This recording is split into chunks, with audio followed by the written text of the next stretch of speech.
Alors aujourd'hui, on va accueillir une émotion. On va du moins déterminer la marche à suivre pour accueillir ces émotions. Déjà, pour accueillir l'émotion, il faut se rendre compte qu'on vit une émotion. On est très souvent emporté par nos histoires, notre mental, qui se raconte plein de choses sur les événements, sur les autres. Dans un premier temps, pour accueillir une émotion, il faut se rendre compte qu'on doit accueillir pour ne pas subir.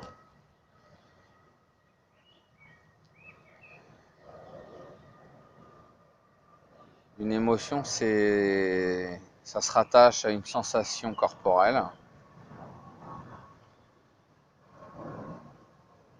mais c'est souvent l'histoire qu'on se raconte sur l'émotion qui prend l'ascendant.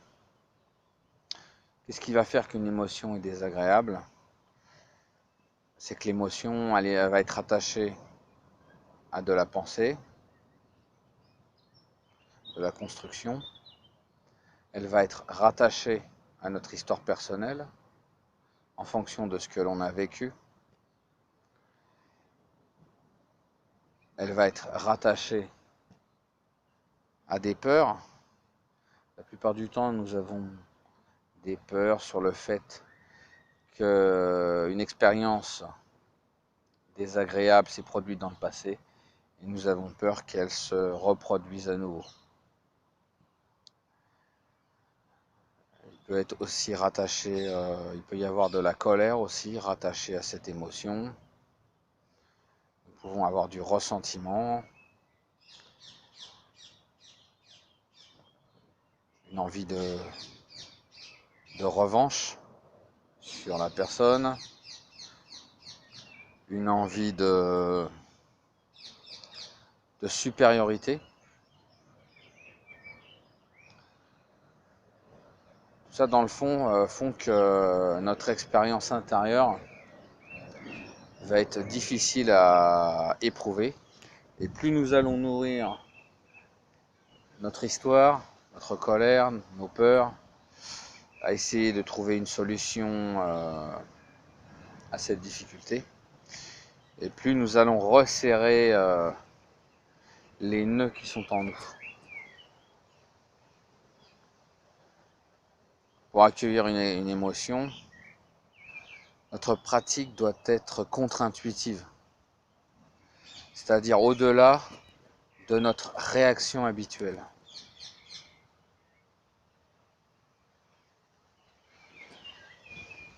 Dans un premier temps, on doit se réapproprier l'émotion. Ce que nous ressentons, c'est à l'intérieur que ça arrive. Les circonstances extérieures n'ont fait que révéler la blessure qu'il y a à l'intérieur de nous. Cette blessure se manifeste par une sensation corporelle, un nœud, très souvent au centre du corps. Le plexus, c'est rarement dans le bras ou dans l'avant-bras qu'on ressent les émotions, mais vraiment c'est toujours centré.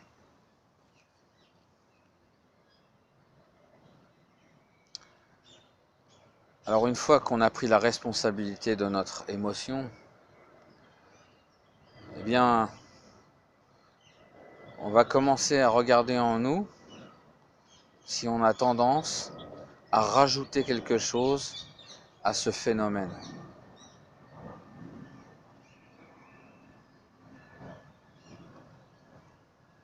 On va essayer de constater dans l'instant au fait que l'on n'a rien à ajouter à ce phénomène. Ce phénomène est une sensation désagréable. Notre tête n'a rien à voir là-dedans.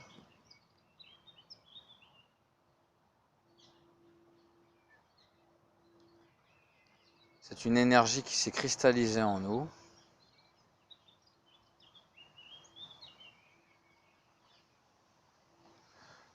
Quand c'est trop désagréable, on ferme les yeux.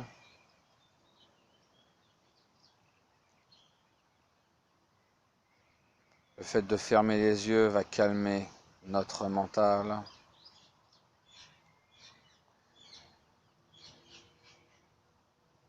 Et le fait de calmer notre mental, nous allons commencer à y voir plus clair sur notre émotion.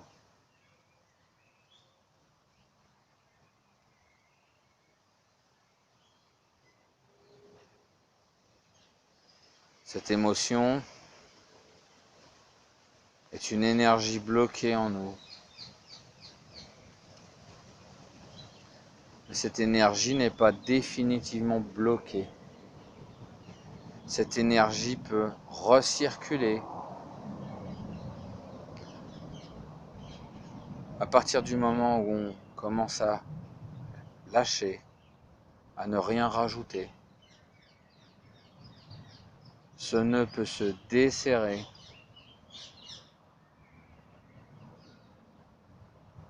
et notre énergie peut de nouveau circuler.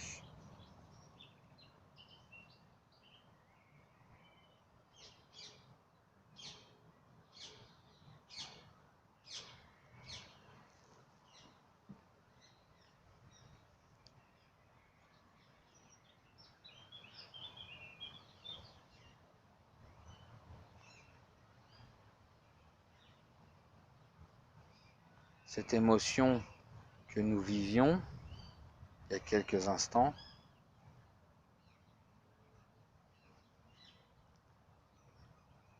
n'est peut-être pas une souffrance si on y regarde plus profondément, mais une manière de progresser dans un domaine particulier, puisque cette émotion est rattachée à une expérience extérieure, puisqu'elle est née sur une appréhension, une histoire, quelque chose de passé, quelque chose qui n'est plus ici et maintenant.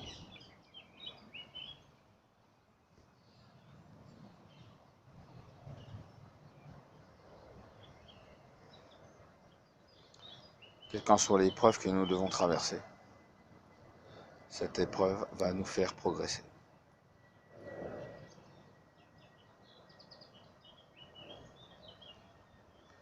Si on la prend du bon côté.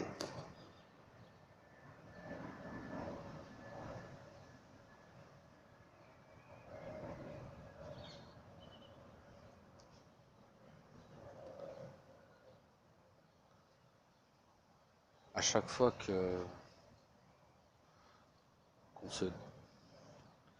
nous nous dépassons, c'est bien parce que nous sommes face à un problème à résoudre.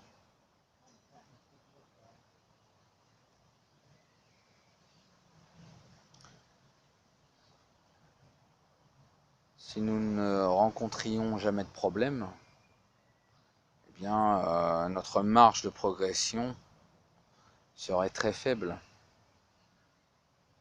Alors comment développer cette confiance en soi si on n'arrive pas à faire face à ses propres démons? Si on n'arrive pas à faire face à ses propres appréhensions?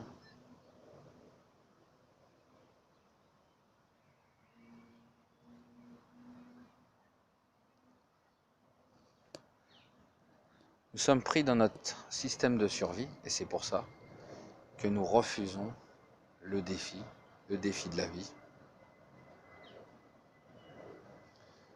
et non le défi de la survie.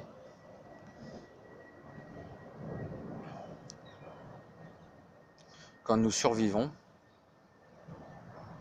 nous sommes dans notre mental. Nous ne sommes pas là, nous ne sommes pas ici et maintenant.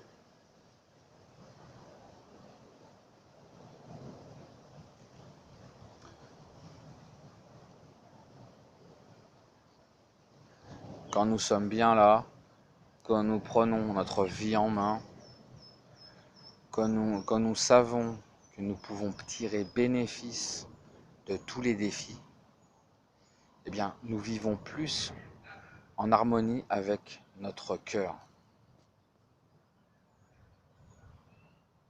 notre centre, notre élan de vie. Tout ça est lié. Qu'est-ce qui est le plus important? Vivre en harmonie avec vos aspirations ou vivre uniquement dans sa tête avec toutes ses peurs, ses colères, ses rancunes, ou pleinement bénéficier de toutes ces expériences, même si en apparence elles paraissent désagréables.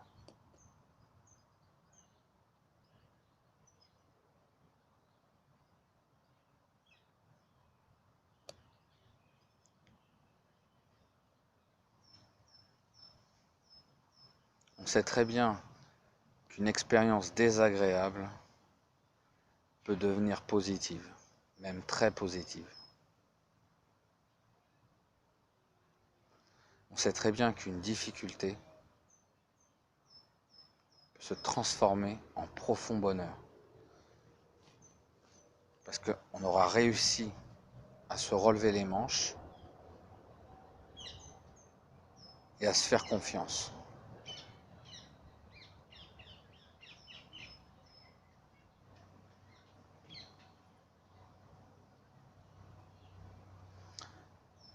Quand nous nous détendons comme nous le faisons maintenant, nous pouvons vraiment y voir plus clair.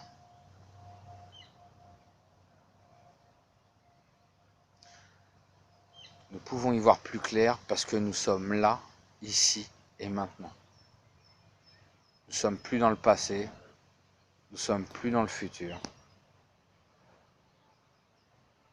Nous ne sommes plus coincés dans notre présent souffrant, mais nous sommes juste en harmonie avec la vie, dans son élan,